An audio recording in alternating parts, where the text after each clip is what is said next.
because I am unequivocally pro-Israel, which distinguishes me from Ted Lieu, who is my opponent.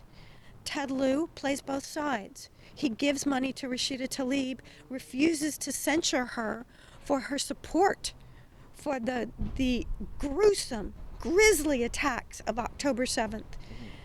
And then he turns around and tells synagogues in Los Angeles that he supports Israel. So he's playing both sides. I don't. I'm very clear. But my friend, she says to me, I don't support genocide.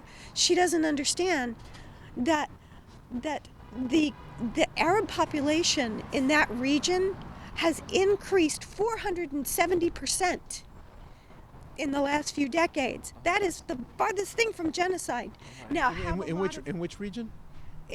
Well, in Israel, in Gaza, in West Bank,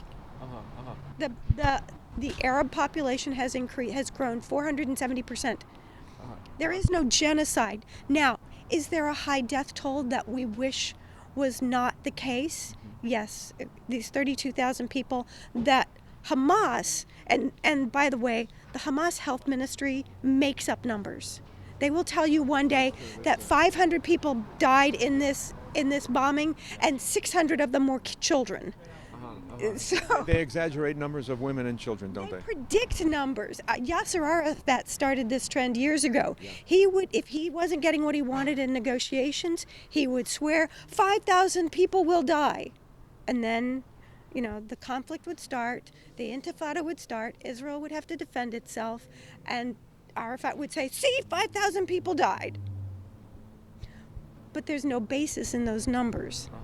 Right? They're just making them up. It seems that reality doesn't matter anymore. In other words, that people, this occurred during Obama era, that people have made up their minds about, and they're just looking for news. It's confirmation bias, and that's why you see MSNBC, CNN, CBS, the mainstream news is really just putting out what they've cultivated a Democrat audience or a liberal-minded audience to accept, and so that's why people who previously were open-minded won't even watch Fox News Channel or Newsmax.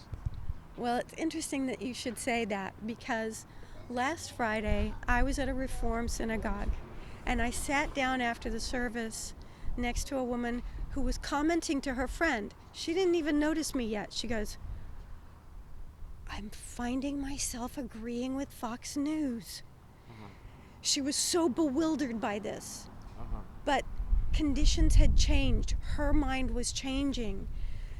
She was realizing that the world was not as she had always thought it to be.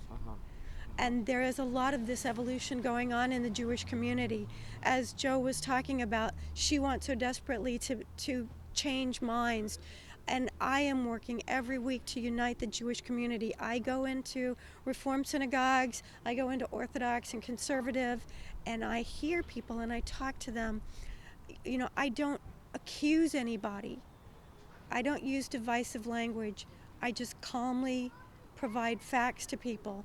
And because of the horrible things that happened on October 7th and the rising, spiking rates of anti-Semitism, my fellow Jews in the Reform synagogues are starting to wake up. They're realizing, and we're having conversations we could not have had a year ago.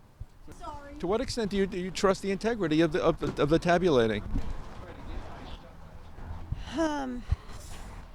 Well, I was the paralegal on the election integrity integrity project lawsuit. Right. That's and as such, my job was to review 1,600 incident reports from the 2020 election. From California. For California only, yeah, just for California. What kind of incidents would those complaints be? We had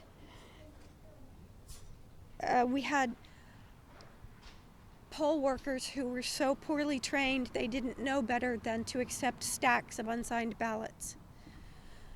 We had machines that were recording one vote at the polling place and then that same machine's tabulation at the county level in some counties didn't match. They're supposed to match every day. So I saw tabulations for counties showing different results than what those counties reported. So I don't have a lot of faith, but I still feel it's absolutely critical that we show up and vote. To not do so, to lose hope, is the end of everything. So we have to continue to show up and vote. We have to do everything we can to protect the integrity of the vote, and that means we have to have thousands of volunteers in every polling place and in every counting place, and they have to be there for the entire month that they're counting. They just stopped counting in LA County last week. From the election? The primary ended a month ago. And Early March. And just last week they finally stopped counting. They haven't certified the vote. They won't do that till, I think they're starting to certify now. Do you believe that they're using that extra time to stuff ballots for? I'm not going to make accusations I can't prove. But do you suspect it? I just know we need to have people there to oversee what's happening. We need the sentry effect 24/7 for an entire month. And I know that Election Integrity Project California has thousands of volunteers, and they need to make sure that they are dispatched in LA County because LA County is critical for the country. What kind of voting software do they use? Smartmatic. Are Jews stepping up in their own best interest in terms of assuring election integrity? Not enough. You're a rarity, aren't you? Of course, everyone's unique. Because I'm continuing to answer your questions.